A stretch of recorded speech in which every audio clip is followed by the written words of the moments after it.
اب اگر ہم بات کو مزید آگے بڑھائیں تو صحابہ رضوان اللہ علیہم اجمعین کس طرح سے دینی تعلیم حاصل کرنے کا ان کو شغف تھا،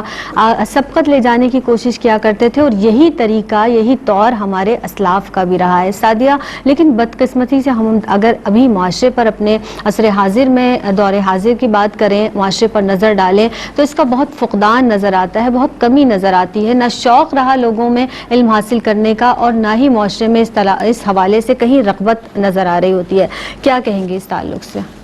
اعوذ باللہ من الشیطان الرجیم، بسم اللہ الرحمن الرحیم، مولایا صلی وسلم دائما ابدا علی حبیبک خیر الخلق کلہم۔ دیکھیے، ایک تو موضوع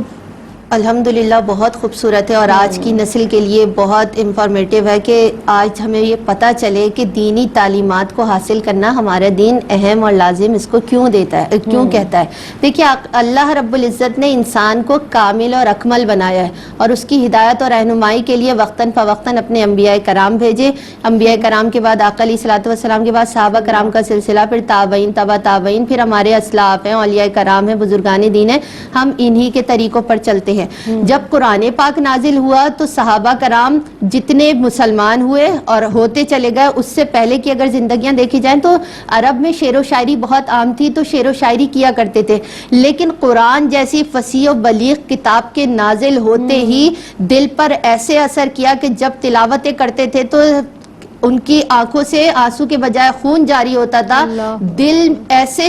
چڑ جاتے تھے ان کی تلاوتیں سن کر کہ اتنی حسین آوازوں میں اتنی خوبصورت، اور اس کو سمجھ کر کرتے تھے، وہی رقت طاری ہوا کرتی تھی کہ سننے والے پر بھی وہی رقت تھی۔ تو صحابہ کرام نے اس چیز کو، آقا علیہ الصلوۃ والسلام کا دین سیکھنے کے وہ حریص تھے، وہ اس کو جاننا چاہتے تھے۔ اصحاب صفہ کیوں مشہور ہے کہ وہ پہلی درسگاہ تھی صفہ کے، جہاں پر درس دیا جاتا تھا۔ اب اگر آج کے دور کی ہم بات کریں تو ہمارے سماج کا معاملہ کچھ ایسا ہو گیا ہے کہ ہم نے بے رغبتی شروع کر دی ہے۔ انسان دنیاوی تعلیم میں بڑے سے بڑے مقام پر پہنچ جائے، وہ اپنے مطابق بہترین کامیاب انسان ہے، لیکن آخرت اس کی بالکل خالی ہے، کیونکہ جب اس نے آقا علیہ الصلوۃ والسلام کا یہ فرمان کہ علم حاصل کرنا ہر مسلمان مرد اور عورت پر فرض ہے، وہ فرائض علوم کی فہرست کو دیکھا جائے تو دین اسلام کی تعلیمات ہر مسلمان مرد اور عورت پر جاننا، پہچاننا، اس پر عمل کرنا فرض ہے۔ کیوں؟ کیونکہ جب تک ہمیں پتہ نہیں ہوگا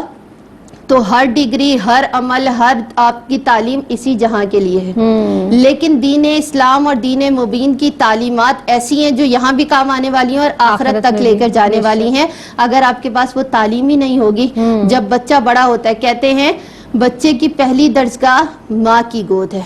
اگر ماں ہی دین پر چلنے والی نہیں ہوگی تو ہم یہ کیسے کہہ سکتے ہیں کہ اولاد شاندار نکلے گی؟ اولاد کو کچھ پتہ ہی نہیں ہوگا کہ ہمارا دین کیا۔ جب بچہ بولنا شروع کرتا ہے، الحمدللہ مسلمان گھرانوں کا ایک رواج ہے کہ بچے کو کلمہ سکھایا جاتا ہے سب سے پہلے۔ کیوں؟ کیونکہ اسے پتہ ہو کہ وہ دین محمدی صلی اللہ علیہ وسلم میں پیدا ہونے والا بچہ ہے۔ تو ماں کی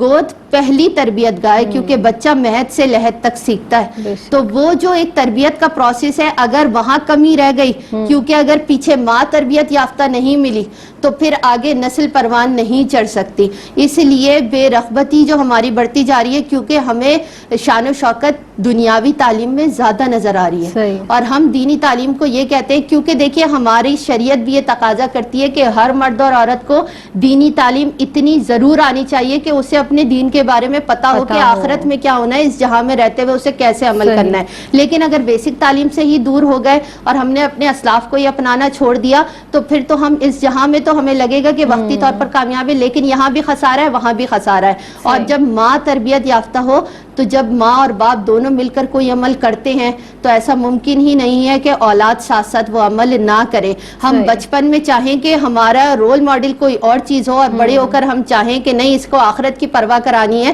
تو وہ ایک کیٹیگری شریعت نے بتا دی ہے کہ جس کے تحت آپ چلیں گے تبھی آپ آگے جا کے اپنے بچے کو پروان چڑھا سکتے ہیں۔ 3 کیٹیگریز ہیں، انشاءاللہ وقتاً فوقتاً وہ میں ضرور بتاؤں گی کہ وہ کیٹیگریز کیسے آ رہی ہیں کہ ہمارا شریعت مطہرہ ہم سے تقاضا کیا کر رہا ہے اس دینی تعلیم کو حاصل کرنے کے لیے۔ صحیح۔ اور سعدیہ آپ نے بڑی اچھی بات کی، اور ہم یہ بھی کہنا چاہتے ہیں اپنی ماؤں سے، بچیوں سے خاص طور پر، کہ بچیوں کو ضرور تعلیم حاصل کروائیں، کیونکہ جب بچی تعلیم یافتہ ہوگی تو نسلیں تعلیم یافتہ ہوں گی، نسلوں کی پرورش ہوگی۔